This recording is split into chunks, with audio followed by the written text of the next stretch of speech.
때가 제6시쯤 되어 해가 빛을 잃고 온 땅의 어둠이 임하여 제9시까지 계속하며 성소의 휘장이 한가운데가 찢어지더라. 예수께서 큰 소리로 불러 이르시되 아버지 내 영혼을 아버지 손에 부탁하나이다 하고 이 말씀을 하신 후 숨지시니라. 백부장이 그 된 일을 보고 하나님께 영광을 돌려 이르되 이 사람은 정녕 의인이었도다 하고 이를 구경하러 모인 무리도 그 된 일을 보고 다 가슴을 치며 돌아가고 예수를 아는 자들과 갈릴리로부터 따라온 여자들도 다 멀리 서서 이 일을 보니라. 공회의원으로 선하고 의로운 요셉이라 하는 사람이 있으니 그들의 결의와 행사에 찬성하지 아니한 자라. 그는 유대인의 동네 아리마대 사람이요 하나님의 나라를 기다리는 자라. 그가 빌라도에게 가서 예수의 시체를 달라 하여 이를 내려 세마포에 싸고 아직 사람을 장사한 일이 없는 바위에 판 무덤에 넣어두니 이 날은 준비일이요 안식일이 거의 되었더라. 갈릴리에서 예수와 함께 온 여자들이 뒤를 따라 그 무덤과 그의 시체를 어떻게 두었는지를 보고 돌아가 향품과 향유를 준비하더라. 아멘. 어느 명문가의 딸이 한 가난한 청년과 결혼을 하겠다고 아버지에게 이야기를 했습니다. 그때 아버지가 이렇게 묻습니다. 얘야, 그 청년은 어디서 무엇하던 사람이니? 고향은 어디니? 부모님은 뭘 하시고 또 어디에서 공부했고 어디서 무슨 일을 하다가 너를 만났니? 라고 이렇게 물으셨습니다. 딸이 대답을 하기를 아버지, 저는 그 사람이 어디에서 왔는지는 사실 잘 모릅니다. 그런데 제가 아는 것은 그가 어디로 가고 있는지 그리고 어떻게 가고자 하는지를 분명히 알고 있다는 사람이라는 것이 점입니다. 그래서 저는 저의 남은 인생을 그와 함께 동행하고 싶습니다. 이렇게 대답했다고 합니다. 허락했겠죠? 여러분, 우리는 다른 사람들의 지나온 시간에 대해서 사실 관심이 많습니다. 그가 어디서 왔는지, 뭘 하던 사람인지. 그러나 사실 더 중요한 것은 그가 어디를 향해 가고 있는지, 어떻게 살아가려고 하고 있는지가 더 중요하지 않겠습니까? 우리 인생도 마찬가지입니다. 지나온 시간에 매몰되어 살아갈 것이 아니라 내가 과연 어디로 가고 있는지, 준비는 잘하고 있는지를 생각을 해봐야겠죠. 우리가 며칠만 여행을 가고자 하더라도 그보다 훨씬 긴 나날을 꼼꼼히 준비하는 데 보냅니다. 하물며 우리가 가야 할 인생의 남은 길을 잘 준비하고 있는지 모르겠습니다. 우리가 세상에 참 불확실한 세상 속에 살아가고 있다고 말합니다마는 그럼에도 불구하고 가장 확실한 것 한 가지가 있다면 우리 모두는 다 그 인생의 길 끝에 죽음이라는 개별적인 사건을 마주하게 될 것이라는 것입니다. 그때까지 우리는 육신을 안고 그 길을 향해 걸어가는 것이지요.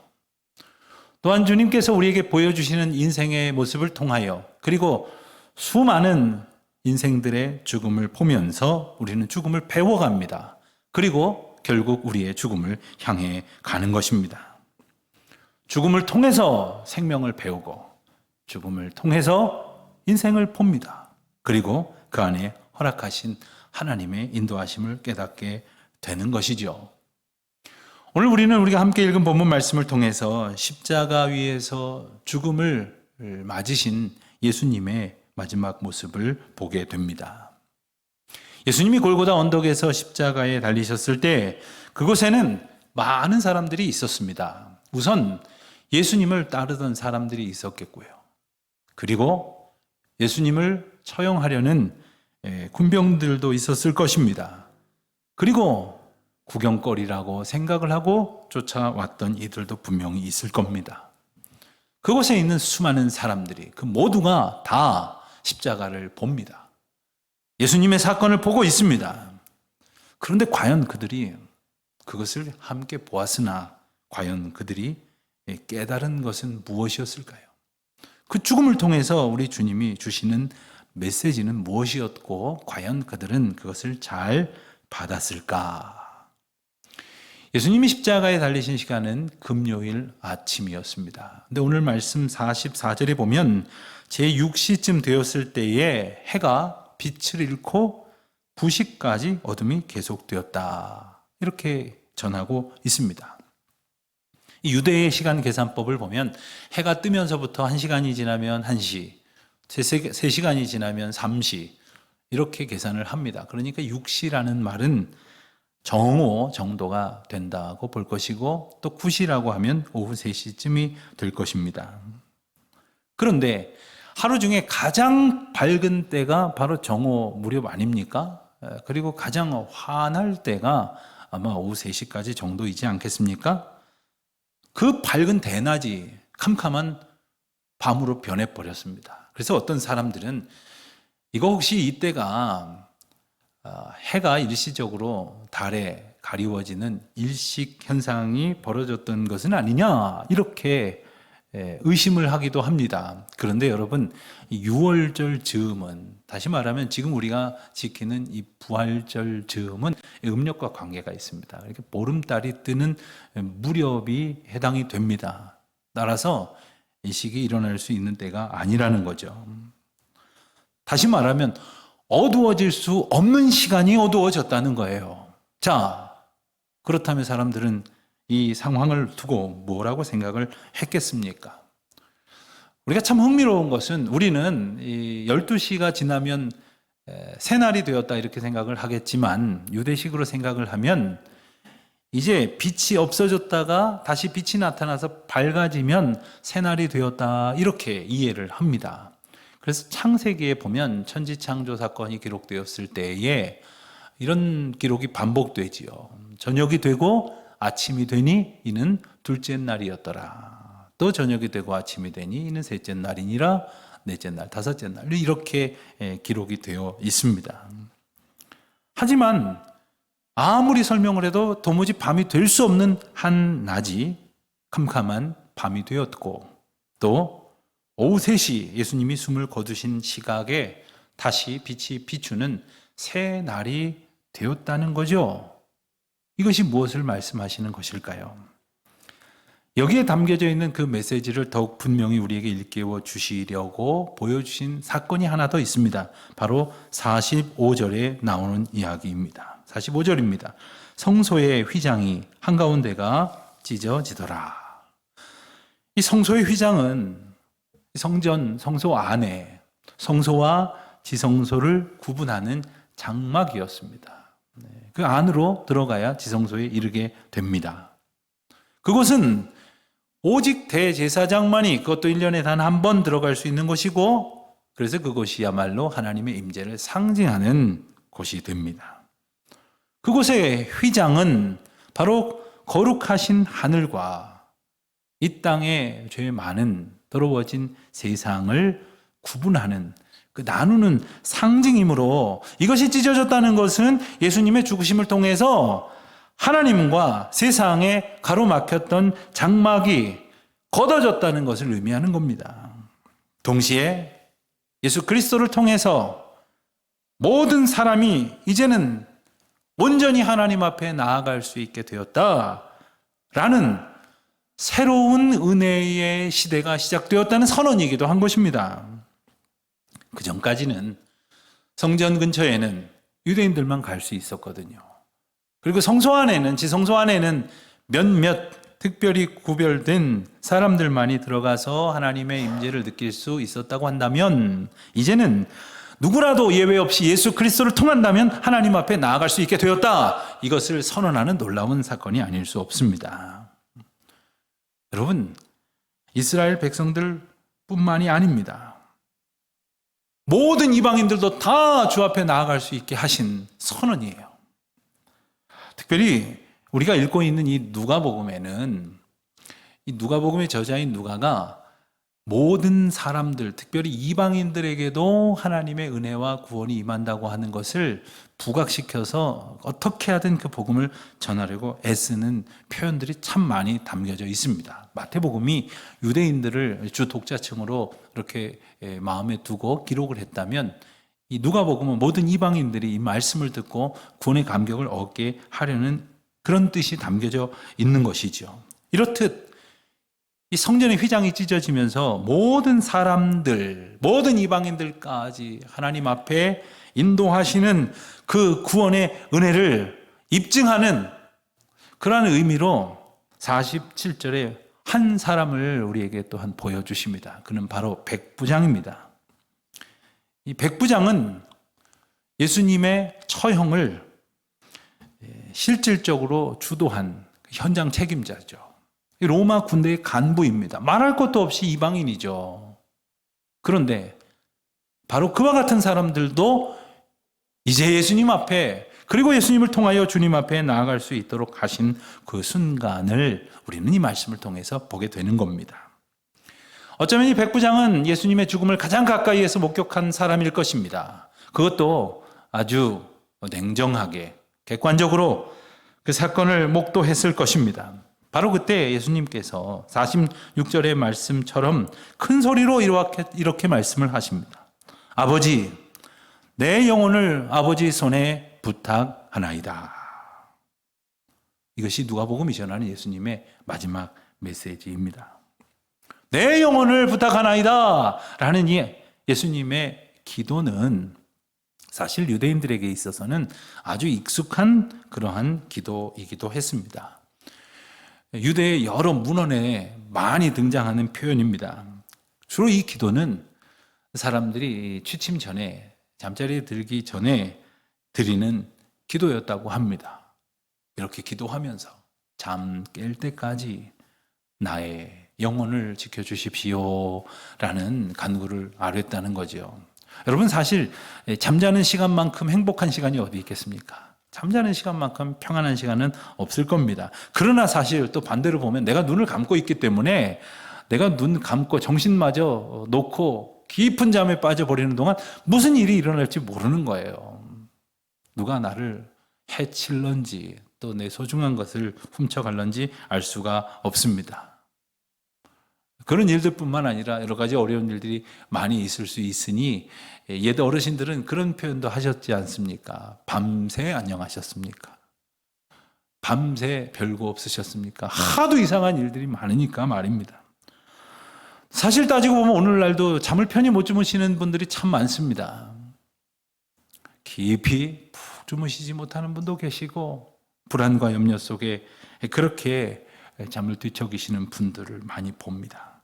가장 편안해야 할 시간, 그 하룻밤 잠드는 것조차 사실 내 마음대로 잘 안 되는 것이니 사실 이것은 주님께서 우리에게 주시는 평강의 은혜가 아니고서는 얻을 수 없는 것이지요. 주님이 우리를 평강 가운데 지켜주셔야만 하는 겁니다. 그래서 아마도 이스라엘 백성들은 이렇게 기도하곤 했는 모양입니다. 잠은 사실 종종 죽음과 비유되기도 합니다. 어쩌면 코끝에서 호흡이 이어지고 있다는 것, 그리고 우리 몸이 아직 따뜻하다는 것, 이런 점을 제외한다면 잠들어 있는 것과 죽은 것은 어찌 보면 별반 다르지 않아 보이기도 할 것입니다. 그래서 어쩌면 잠이 든다는 것은 매일매일 죽음을 연습하는 것인지도 모르겠습니다. 그래서 우리가 주님 앞에 기도하면서 우리의 삶이, 우리의 영혼이 주님 앞에 온전히 붙들린 바 되어지기를 기도하는 기도를 우리도 아뢰야겠죠. 그러나 정작 우리가 기도하는 내용을 살펴보면 오늘 예수님께서 그 영혼을 주님의 손에 부탁하는 것과는 달리 우리는 언제나 우리 육신의 것을 위해서 간구하기에 급급합니다. 정말 우리 영혼이 주님 앞에 온전히 주님만을 바라고 참된 평강과 자유를 누려야 함에도 불구하고 그저 내 몸, 그저 내 육신의 평안함, 그저 내 육신의 만족만을 찾고 있는 것은 아닙니까? 예수님이 기도하셨던 것처럼 우리도 우리 영혼이 주님 앞에 온전한 기쁨과 평안을 누리는 기도의 사람들로 살아갈 수 있게 되시기를 주님의 이름으로 축원드립니다. 오늘 말씀을 우리가 읽어보면 당연히 주인공이신 예수님을 제외하고도 한 두 사람에게 특별히 마치 카메라에 포커스가 이렇게 집중되는 것처럼, 클로즈업 되는 것처럼 두 사람에게 시선이 모여지는 것을 알게 됩니다. 한 사람은 로마 군병들을 이끌고 예수님을 처형하는 일을 실무적으로 맡았던 백부장이었을 것이고, 또 한 사람이 있다면 그는 바로 예수님의 장례를 치러 드리겠다고 나선 아리마대 사람 요셉이었습니다. 47절을 보면 이 백부장을 소개를 하기를, 그 47절에 나오는 그 표현을 보면 백부장이 그 된 일을 보고 하나님께 영광을 돌렸다고 해서요. 그리고 이 사람, 예수님을 말하는 것이지요. 이분은 정녕 의인이었다, 이렇게 고백을 합니다.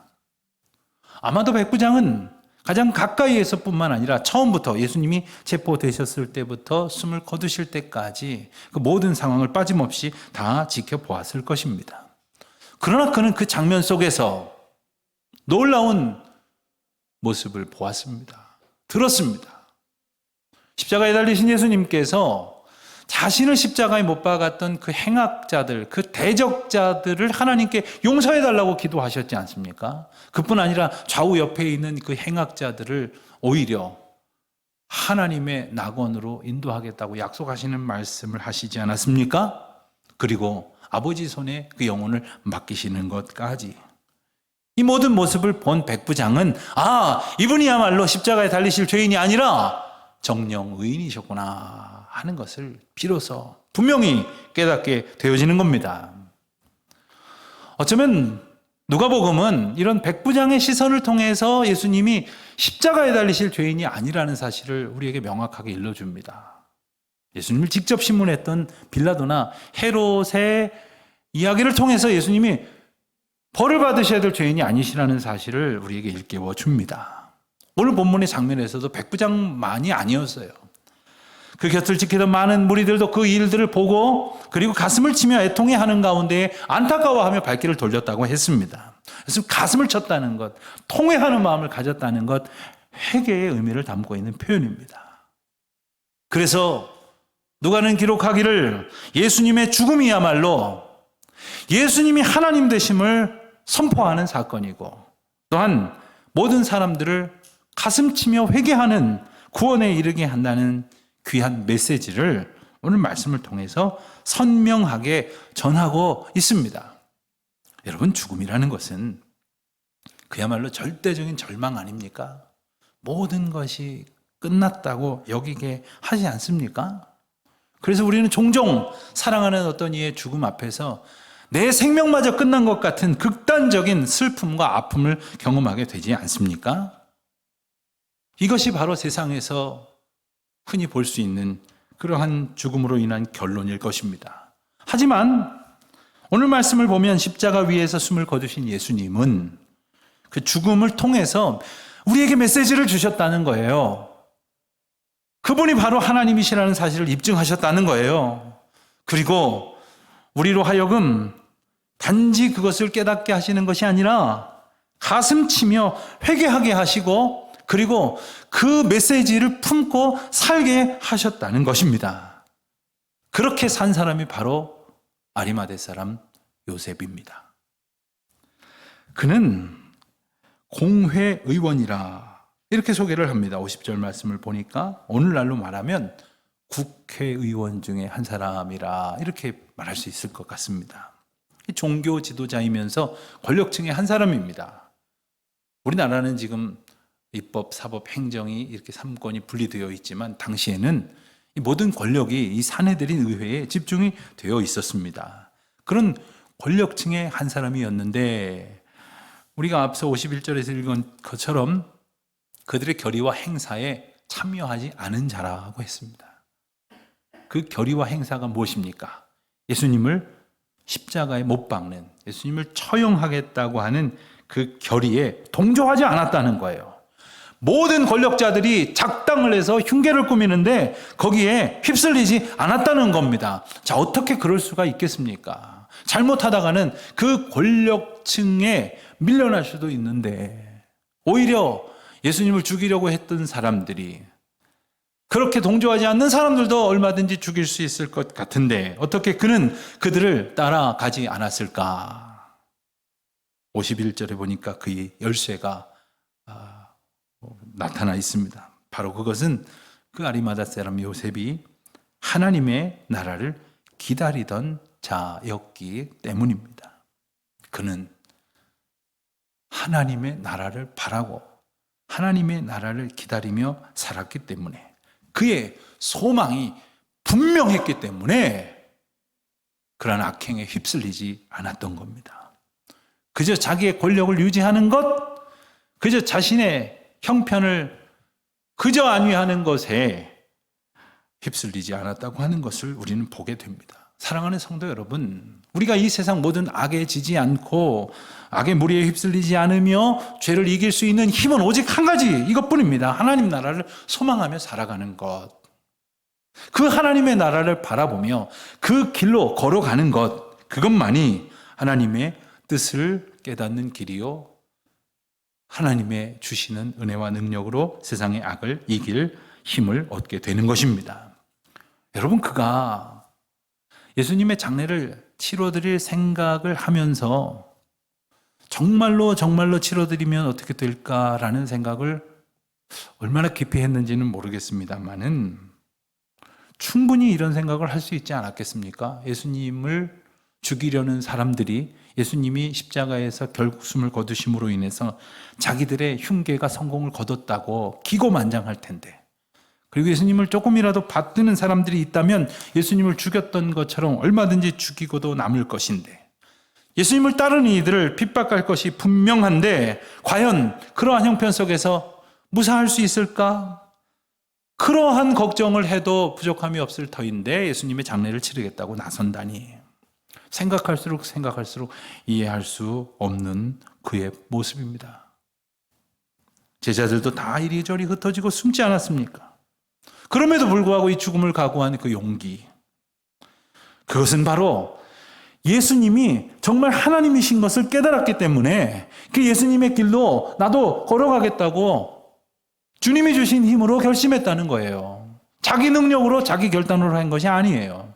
주님이 하나님인 것을 깨달았을 때, 주님의 하나님 되심을 우리가 온전히 알 때에 우리는 이제 주님의 능력으로 살아가게 되는 줄로 믿습니다. 오늘 본문을 보면 유난히 반복되는 표현이 한 가지 있습니다. 47절 말씀을 보면 백부장이 그 된 일을 보고라는 표현이 나오고, 또 48절에 보면 구경하러 온 무리도 그 된 일을 보고라는 표현이 또 나오고, 또 49절에 보면 예수를 아는 자들과 여자들도 이 일을 보니라 하는 표현이 반복이 됩니다. 보고 보았다라는 이 표현들이 반복이 된단 말입니다. 그런데 더욱 흥미로운 것은 우리말로는 보고 보았다 뭐 이런 비슷한 표현이니 같은 표현인 것 같지만 헬라어 성경을 원어로 보면 이 세 단어가 각기 다른 단어예요. 그러니까 그냥 어떻게 하다 봤다, 혹은 그냥 단지 보았다, 그냥 스치듯 보았을 뿐이다, 이런 의심을 할 필요가 없이 정말로 온전히 분명히 보고 보았다는 그 역사적 사건의 증인이 이렇게 많다는 사실을 분명히 반복해서 우리에게 일깨워 주는 겁니다. 그렇습니다. 그들은 보았습니다. 그리고 우리도 이 본문을 보고 있습니다. 그런데 사실 우리는 이 본문을 오늘 처음 보는 것이 아닐 겁니다. 어쩌면 우리는 매년 사순절마다 이 본문을 볼 것입니다. 또 부활주의를 앞두고 이 본문을 한 번은 묵상하게 될 것입니다. 그러나 정말로 이 본문 통해서, 이 사건을 통해서 예수님의 메시지를 우리는 보고 있는가? 우리는 과연 정말 보아야 할 것을 보고 있는가? 그래서 그 십자가를 통하여 우리에게 주시는 그 메시지를 분명히 깨달았는가? 그래서 이제는 그 메시지대로 살아가고 있는가 하는 것이죠. 바울은 로마에 있는 교인들에게 편지하면서 로마서 5장 6절로 8절 말씀에 이 십자가의 의미를 이렇게 분명하게 고백하고 있습니다. 우리가 아직 연약할 때에 기약대로 그리스도께서 경건하지 않은 자를 위하여 죽으셨도다. 의인을 위하여 죽는 자가 쉽지 않고 선인을 위하여 용감히 죽는 자가 혹 이거니와, 우리가 아직 죄인 되었을 때에 그리스도께서 우리를 위하여 죽으심으로 하나님께서 우리에 대한 자기의 사랑을 확증하셨느니라. 그렇습니다. 주님께서 십자가를 통하여 우리에게 보여주신 것은 바로 그 사랑이었어요. 물론 예수님께서는 3년의 공생애를 통해서 제자들과 많은 무리들에게 그 사랑을 가르치셨고 충분히 보여주셨습니다. 많은 어리석은 사람들은 어리석은 인생들은 그것을 온전히 깨닫지 못하였습니다. 그래서 예수님을 십자가에 못 박으라고 하고 오히려 강도, 반역자 바라바를 내놓으라고 하는 그런 어리석은 행동을 하지 않습니까? 오늘도 우리가 주님의 은혜를 보았다, 주님의 사랑을 깨달았다고 말하지만 정녕 우리가 주님 보여주신 대로 합당하게 살아가고 있는지, 만일 그렇게 살아가고 있지 못하다면 오늘 다시 우리는 십자가를 통해서 주님의 그 사랑을 볼 수 있어야 할 것입니다. 혹 잊었더라면, 혹 퇴색되었더라면 오늘 다시 십자가를 통해서 보여주시는 그 사랑의 메시지를 우리 마음 깊이 새겨야 할 것이겠습니다. 그 사랑은 오직 하나님만이 주실 수 있는 것이고, 그리고 십자가를 통해서 우리에게 확실히 증거되고 있으니 말입니다. 사랑하는 성도 여러분, 우리는 무엇으로 살아가게 됩니까? 사람은 자기가 다 본대로 믿고 본대로 행동하며 보고 듣고 깨달은 바를 추구하며 살아갑니다. 그렇다면 오늘 우리는 십자가를 통해서 무엇을 보았는지를 되새기십시다. 주님의 십자가, 그 사랑의 은혜를 마음 깊이 새기고 오직 주님의 인도하시는 그 뜻에 합당하게 주님과 함께 기뻐하며 세상 악을 물리치고 승리하며 살아가는 우리 모든 성도님들 되시기를 주님의 이름으로 축원드립니다.